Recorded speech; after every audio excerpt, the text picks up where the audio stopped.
Le passé t'apprend, pas parce qu'il est sage, parce qu'il est irréversible.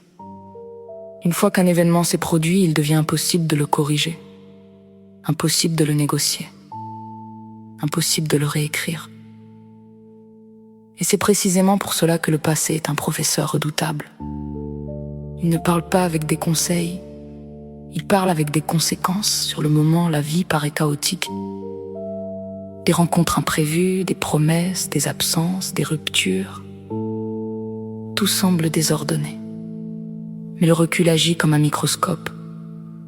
Et ce qui ressemblait à un désordre révèle souvent une mécanique très humaine. Un besoin rencontre une illusion rencontre une promesse rencontre la réalité, et la réalité finit toujours par gagner. Le passé révèle une chose que l'émotion empêche de voir sur le moment.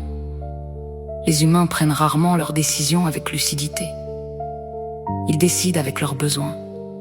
Besoin d'être aimé, besoin d'être reconnu, besoin de ne pas être seul.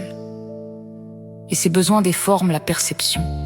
Ils transforment les avertissements en détails, les incohérences en malentendus, les silences en espoir.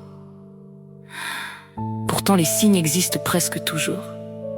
Une phrase étrange, une promesse qui change légèrement de forme, une absence qui n'a pas vraiment d'explication.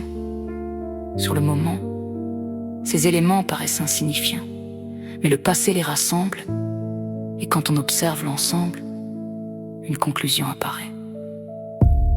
La vérité était souvent visible très tôt. Elle était simplement inconfortable. L'esprit humain possède une capacité remarquable.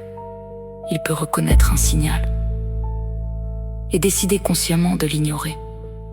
Non pas par ignorance, par attachement. L'attachement est un filtre très puissant. Il protège l'histoire dans laquelle nous avons investi nos émotions.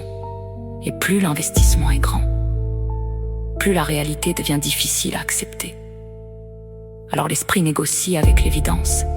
Il minimise, il justifie, il explique, il espère, jusqu'au moment où la réalité devient trop visible pour être ignorée. À cet instant précis, l'humain parle de déception. Mais ce que le passé révèle est souvent plus simple. Ce n'est pas toujours quelqu'un qui a menti. Parfois, c'est simplement une illusion qui a cessé de fonctionner. Le passé enseigne alors une règle fondamentale. Les humains ne souffrent pas seulement de ce que les autres font. Ils souffrent aussi de ce qu'ils ont refusé de voir. Et lorsque cette compréhension apparaît, une forme de lucidité s'installe. Le passé ne sert pas à juger. Il sert à révéler les mécanismes. Parce qu'une erreur comprise cesse d'être une fatalité et une illusion reconnue. Cesse d'être ce que tu appelles un destin.